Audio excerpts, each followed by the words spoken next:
Dieu vous bénisse, amis téléspectateurs de Qui enverrai-je. Comme tous les mercredis, nous avons avec nous le pasteur Zamblé Simon Charles Maille, l'évangéliste Élie Yvette dans le cadre de cette bonne émission qui vous sensibilise quant à l'évangélisation.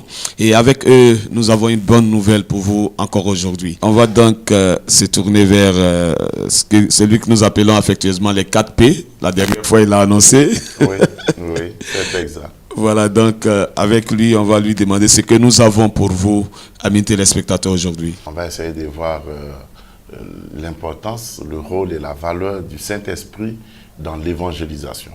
Alors donc, ce qu'on va faire, à partir de certains versets que je vais donner, on va en faire des commentaires pour aider les uns et les autres à voir toute la valeur et la place du Saint-Esprit dans l'évangélisation. Je rappelle que évangéliser, c'est annoncer la bonne nouvelle de Jésus-Christ à tous ceux, toutes celles qui ne sont pas encore chrétiens, si on peut s'exprimer ainsi. Alors donc, le premier verset qu'on va lire ensemble, c'est le verset de Jean chapitre 16, versets 8 à 11. Jean chapitre 16, versets 8 à 11. Jean le chapitre 16, versets 8 à 11, et je lis ce qui est écrit. Et quand il sera venu, il convaincra le monde en ce qui concerne le péché, la justice et le jugement. En ce qui concerne le péché, parce qu'il ne croit pas en moi, la justice parce que je vais au Père et que vous ne me verrez plus. Verset 11, le jugement parce que le prince de ce monde est jugé. Amen. Amen. Amen. Voilà, à travers ce verset-là, c'est Jésus qui a été en train de révéler la triple activité du Saint-Esprit en faveur du monde.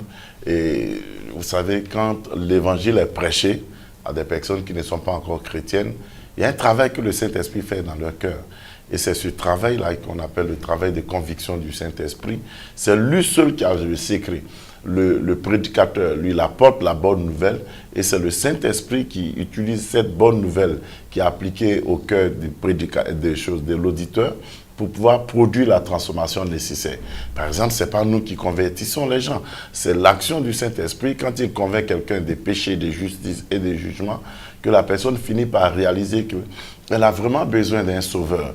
Et donc, sous l'impulsion du Saint-Esprit, le travail finalement va porter du fruit. Voilà un peu ce qu'on peut dire à ce niveau-là. Alors donc, pasteur, c'est de l'extérieur que le Saint-Esprit influence, agit dans la vie du non-croyant, on va dire comme ça. Ben, dire que c'est de l'extérieur, ça se passe toujours dans son cœur. Donc l'extérieur, est-ce que c'est par rapport à son corps ou bien l'extérieur, c'est par rapport au centre de son cœur? Mais tout compte fait, le Saint-Esprit fait ce travail de conviction-là. Quand vous écoutez la parole de Dieu, c'est le Saint-Esprit qui va venir pour vous appliquer à votre cœur. Et lorsque la chose est acceptée par votre cœur, c'est alors que vous décidez de suivre Jésus-Christ, de le prendre Jésus-Christ comme votre Seigneur et comme votre Sauveur. Mais il y a toujours une action du Saint-Esprit qui est accomplie là-bas. Ça, c'est du domaine de l'Esprit de Dieu, qui est le Saint-Esprit. Ça, l'homme ne peut pas faire ça.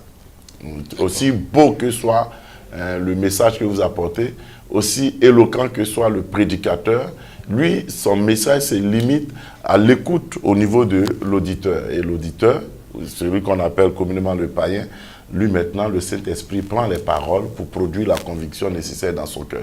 Donc à ce niveau-là déjà, on voit toute la place et l'importance du Saint-Esprit. Sans le Saint-Esprit, il n'y a pas de possibilité de naître de nouveau. C'est pourquoi quand on parle de nouvelle naissance, dans le sens de se convertir au christianisme, on dit que c'est une œuvre du Saint-Esprit. C'est une œuvre spirituelle.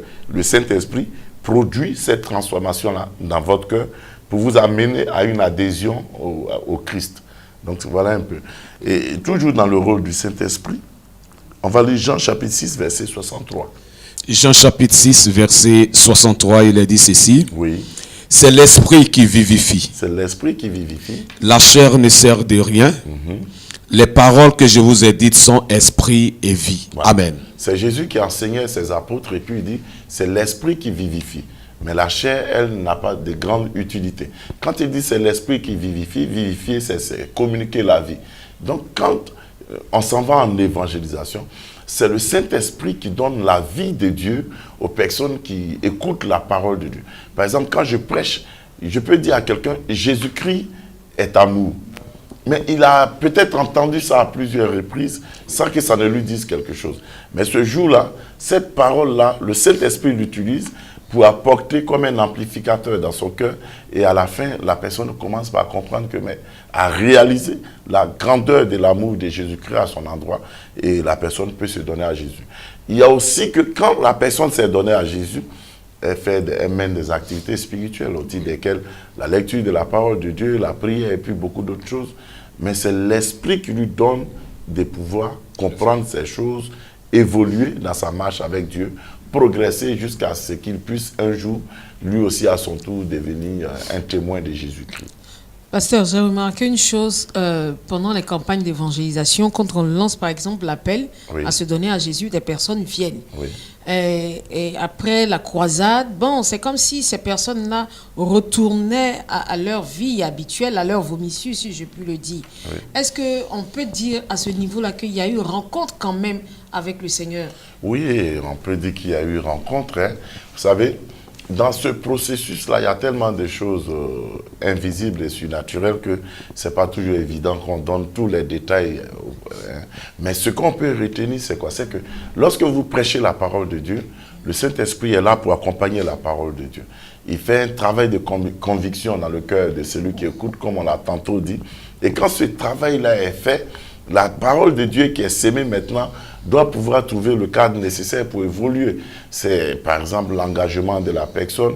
Mais en même temps que Dieu fait son travail, le diable aussi est là pour contrarier le travail de Dieu. Et c'est alors que, quand bien même la personne est décidée de se donner à Jésus, d'abord, le diable peut venir déjà pour chercher à étouffer la parole que la personne a reçue. Le diable peut venir pour susciter des ennuis, des difficultés, des persécutions, pour empêcher la personne d'être persévérante dans sa décision. Donc, souvent, le Saint-Esprit, il fait son travail, mais n'oubliez pas que l'homme aussi a un rôle à jouer. Et c'est au niveau du rôle de l'homme que, quelquefois, il y a défaillance. Sinon, les gens acceptent effectivement Jésus, et puis après, il leur arrive de rétrograder. Bon, il y en a qui disent que non, s'il avait vraiment accepté Jésus, il ne va pas rétrograder. Bon, on ne va pas rentrer dans ces débats théologiques-là. Tout compte fait, il y en a qui acceptent. Et puis à la fin, ils peuvent ne pas continuer jusqu'au bout. Voilà. C'est ce qui sous-entend qu'après que la personne ait accepté le Seigneur Jésus-Christ, un travail devrait être fait d'affermissement pour le maintenir. Oui, un travail devait être fait à deux volets. Hein. Il y a l'affermissement de la part de celui qui a apporté l'évangile. Il y a aussi l'engagement de la part de celui qui a reçu la parole de Dieu. Si vous recevez la parole de Dieu et que vous restez cloîtré dans votre maison et puis vous ne cherchez pas à avoir une communion fraternelle avec les uns et les autres, ça sera difficile. Si vous ne développez pas votre vie spirituelle par la prière, par le jeûne, par la méditation de la parole de Dieu, ça sera compliqué. C'est vrai que beaucoup de choses sont faites par le Saint-Esprit, mais vous avez aussi un rôle fondamental et important à jouer. Ça, il ne faut pas le dénier. Mais il y a aussi que celui qui apporte le message, c'est aussi sa responsabilité d'encadrer. C'est un peu comme vous mettez un enfant au monde, il faut lui donner tout l'environnement nécessaire pour qu'il puisse croître. Ça aussi, c'est fondamental. Mais tout compte fait, le Saint-Esprit, dès que le message est prêché, il se met en activité.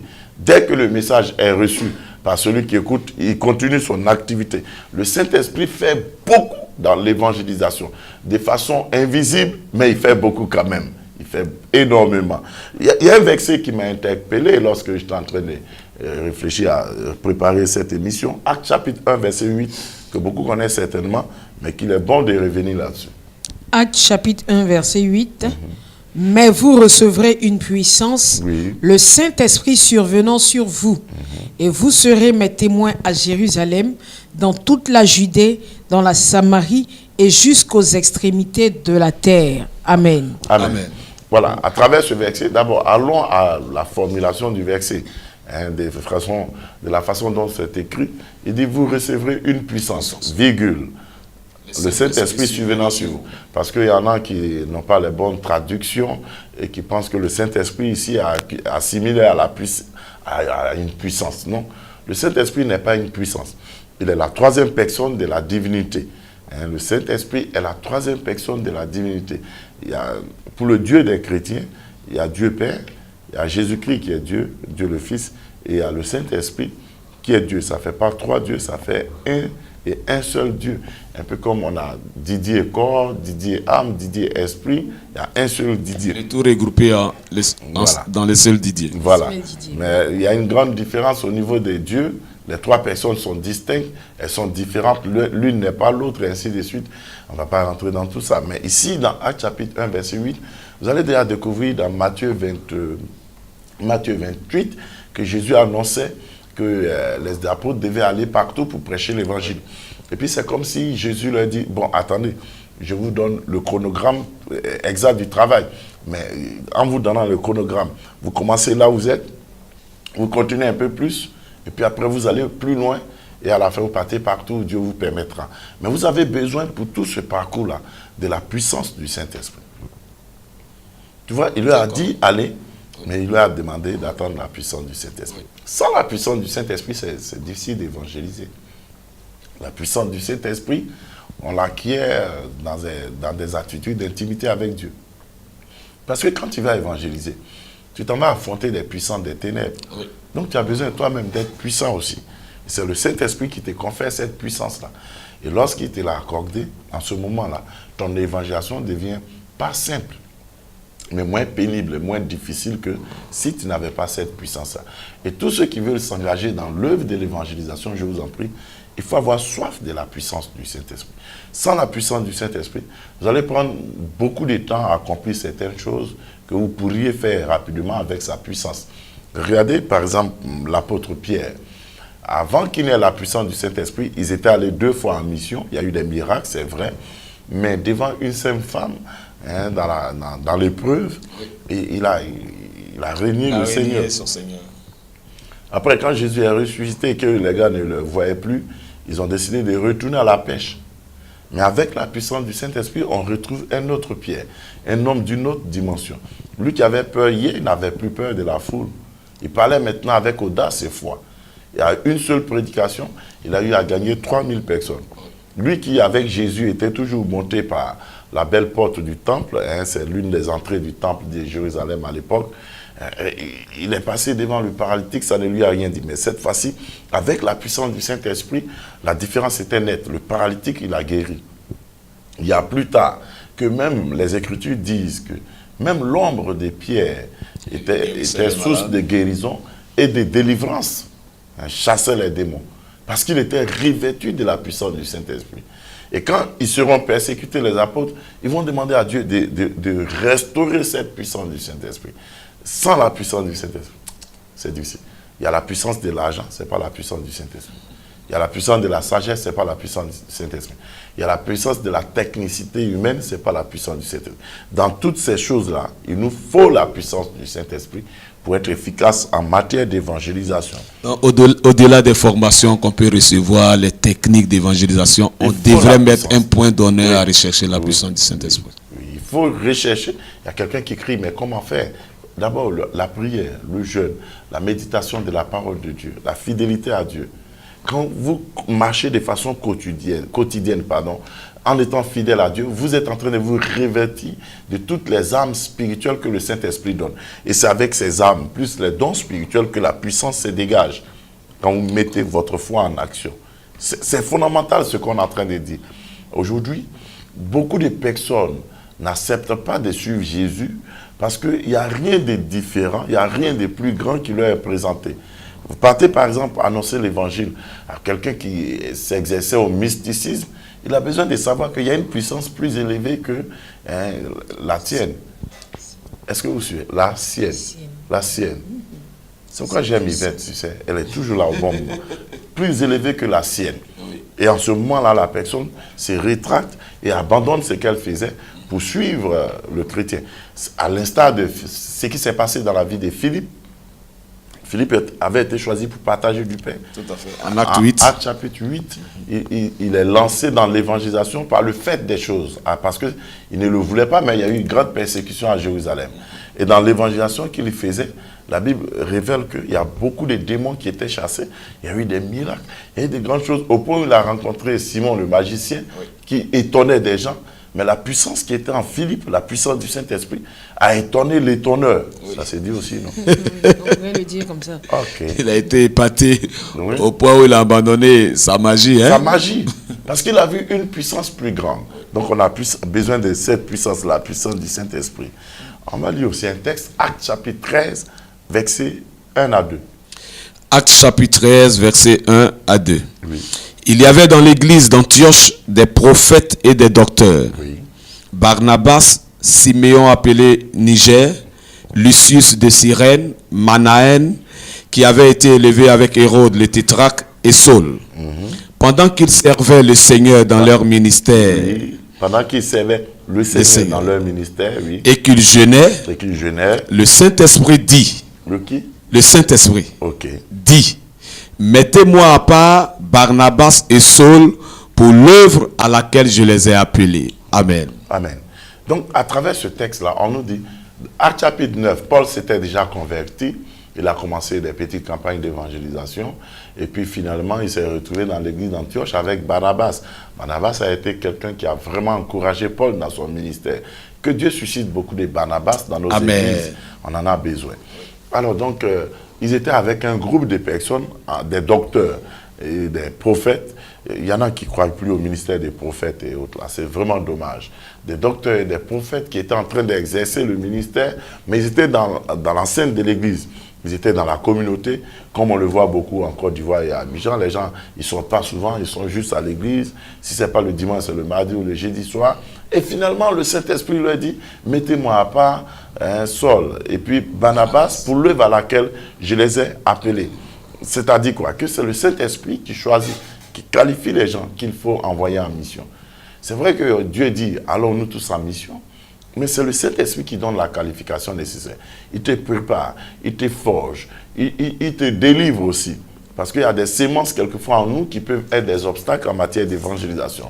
Et quand il sait que tu es prêt, il t'envoie maintenant en mission. Donc il faut te laisser mouler par le Saint-Esprit, façonner par le Saint-Esprit. Il faut te laisser conduire par le Saint-Esprit. Vous ne pouvez pas faire une œuvre d'évangélisation et puis vouloir faire une œuvre d'évangélisation et puis mettre le Saint-Esprit de côté. Ça n'existe pas, ça ne se fait pas. Parce que c'est lui qui est venu après Jésus-Christ pour nous aider dans cette grande mission-là. Sans lui, nous ne pouvons rien faire. Le Saint-Esprit est là pour nous conduire, pour nous orienter. D'ailleurs, le mot grec qui donne en français, consolateur, qui est l'un des qualificatifs du Saint-Esprit, ça se dit parakletos. Le parakletos, c'est le partenaire, l'allié, l'avocat, le défenseur et le guide. C'est-à-dire que si vous donnez la place qu'il faut au Saint-Esprit, toutes ces dimensions de sa personnalité vont se manifester. Toutes ces dimensions de la personnalité vont se manifester dans votre vie. Si tu n'as pas le Saint-Esprit comme partenaire, ce serait difficile que tu aies un bon ministère d'évangélisation. Regardez, beaucoup de grands évangélistes, en réalité, ce sont des hommes d'esprit. Je veux dire par là que ce sont des hommes qui se soumettent aux injonctions, aux orientations du Saint-Esprit. Sans le Saint-Esprit, on ne peut rien faire. Et c'est le Saint-Esprit qui nous choisit, qui nous qualifie. Même en ce qui concerne les ministres, par exemple, être évangéliste, ce n'est pas quelque chose qu'on va à l'école. Non, non. C'est le Saint-Esprit qui te choisit. Le même Saint-Esprit t'amène dans une école, ça peut être pastoral ou biblique. Le même Saint-Esprit te donne la qualification spirituelle et puis maintenant il te lance dans la mission. Pasteur, dans le verset 2, il a dit, pendant qu'ils servaient le Seigneur dans leur ministère, c'est alors que le Saint-Esprit... Bon, je vais comprendre. Les ministères qu'ils avaient auparavant. Oui. Le ministère était dans un cadre limité au niveau de la communauté d'Antioche. D'accord. Un peu comme beaucoup le font d'ailleurs. On est toujours à l'église, on tourne, on organise des activités, veille prophétique, veille apostolique, veille doctorale, veille pastorale, veille évangélistique, veille temps. C'est toujours le cadre de la communauté. Mais or, le Saint-Esprit avait choisi Paul pour le conduire un peu partout, surtout vers le peuple non juif. Et donc, quand il a vu que Paul et Barnabas sont prêts, il dit, mettez-les à part. Et quand il a dit, mettez-les à part, les autres ont prié, il leur a donné la main d'association, et puis ils sont partis en mission. Nous connaissons aujourd'hui les résultats du ministère de Paul. Il a fallu que ce soit le Saint-Esprit qui le booste en la matière.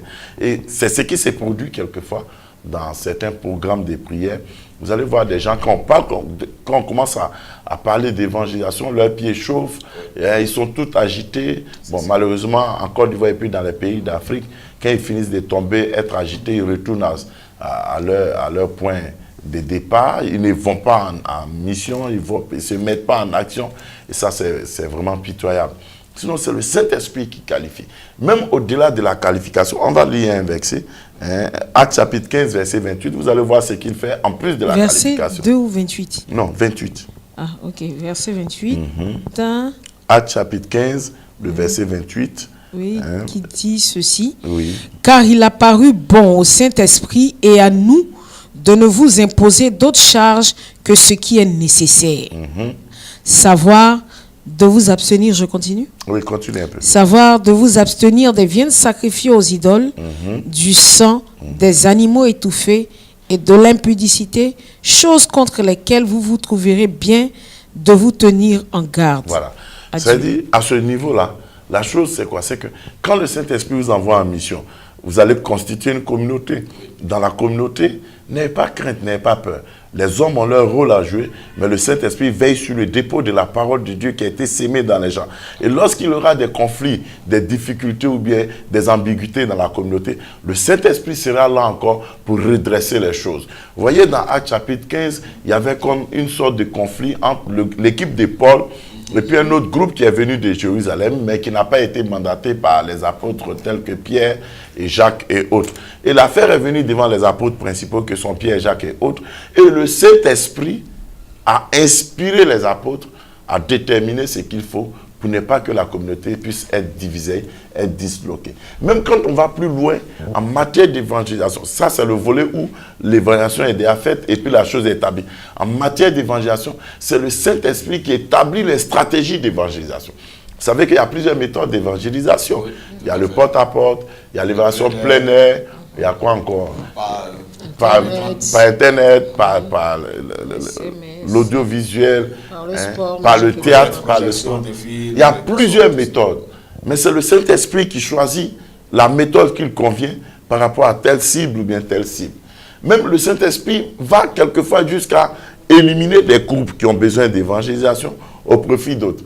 On le voit avec Paul, dans Actes des Apôtres, où Paul devait aller dans une contrée pour évangéliser et le Saint-Esprit l'en a empêché. Et pendant qu'il dormait, il a eu une vision et à travers la vision, le Saint-Esprit lui montrait un Macédonien qui avait besoin, qui lui disait « passe chez nous, passe chez nous ». Il a compris tout de suite avec les autres qu'ils avaient besoin d'abord d'aller en priorité chez les Macédoniens. Donc le Saint-Esprit est partout dans l'évangélisation. C'est pourquoi nous, enfants de Dieu, notre marche avec le Saint-Esprit, nous devons la prendre très, très au sérieux. Le Saint-Esprit, c'est Dieu. Qu'est-ce qu'on peut faire dans l'œuvre de Dieu sans Dieu lui-même? On ne saurait le faire. Il ne faut pas se comporter comme des chrétiens de certaines générations qui ont cru bien faire de mettre le Saint-Esprit de côté. Ils l'ont cloîtré dans un coin de leur temple. Ils l'ont même pratiquement enfermé. C'est vrai, il y a toutes les manifestations du Saint-Esprit qu'on ne comprendra pas toujours, mais ce n'est pas pour autant qu'il faut empêcher le Saint-Esprit d'accomplir ce qu'il doit accomplir. Et parce que de plus en plus, il ne suffit pas annoncer simplement la parole sans l'action, les miracles et autres. Oui. Bon, je crois que, parlant du Saint-Esprit, on devrait le chercher davantage pour qu'il nous donne cette puissance-là pour opérer les miracles. Mais absolument, absolument. C'est d'ailleurs ce que Paul déclare dans 1 Corinthiens chapitre 2, versets 4 à 5, où il dit exactement ceci. Il dit, l'évangile que je vous ai prêché n'était pas fondé sur le discours persuasif de la sagesse humaine. C'est-à-dire que ce que j'ai prêché, ce n'est pas les mots seulement, oh, oh, oh, oh, comme les journalistes. Hein. Que lui, il dit, l'évangile a été établi, fondé sur une démonstration du Saint-Esprit et des puissances. Et puissance ici, ça se dit dunamus, c'est-à-dire les miracles. Si le Saint-Esprit ne confirme pas Marc chapitre 16, il n'y a pas vraiment de différence entre nous et puis les autres religions. Ce qui marque la distinction entre le christianisme et beaucoup d'autres religions, c'est la confirmation de la parole de Marc chapitre 16 quand on va en évangélisation. Les miracles vont vous accompagner, des délivrances, des conversions, beaucoup d'autres choses. Hein? Et le Saint-Esprit est là pour le faire. Si toutefois nous, chrétiens, nous voulons nous disposer. Frères et sœurs, moi je pense que nous avons besoin de donner toute la place qu'il faut au Saint-Esprit. Et sans le Saint-Esprit, on ne peut rien faire en évangélisation. Sans le Saint-Esprit, on ne peut rien faire en évangélisation, a conclu le pasteur Zamblé Simon Chalmaille. Nous voulons avec lui dire merci également à l'évangéliste Zélie Yvette. Amis évangélistes, recherchons la puissance du Saint-Esprit pour être efficace en matière d'évangélisation. Que Dieu nous bénisse et à la prochaine.